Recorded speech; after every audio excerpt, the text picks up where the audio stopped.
মানিকগঞ্জের সিংগাইর উপজেলা গাজর চাষের জন্য বিখ্যাত। গাজরের ভরা মৌসুম হওয়ায় ভোর থেকে সন্ধ্যা পর্যন্ত গাজর তোলা, বস্তাবন্দি সহ পরিবহনে ব্যস্ত কৃষক। অল্প সময়ে স্বল্প খরচে দ্বিগুণ লাভ হওয়ায় গাজর চাষে ঝুঁকছে বেশিরভাগ কৃষক। অনেকেই করেছেন নিজের ভাগ্য পরিবর্তন।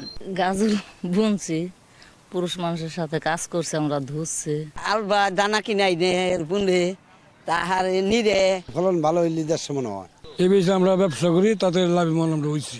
এই দিনে আমরা খাচ্ছি, ছেলে মেয়েদের পড়াচ্ছি, অন্যান্য বাজার সদাই করছি। খরচ হয় 30 থেকে 40-45 হাজার, বেচা 1 লাখ 1,20,000।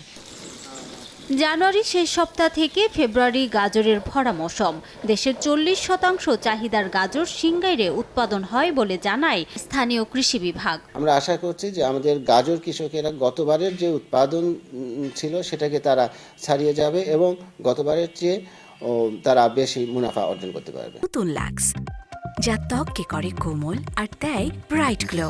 ট্রাই করো লাক্স। জেলা কৃষি সম্প্রসারণ অধিদপ্তরের তথ্য মতে মানিকগঞ্জের সিংগাইরে 950 হেক্টর জমিতে গাজরের আবাদ হয়েছে। সময় সংবাদ, মানিকগঞ্জ।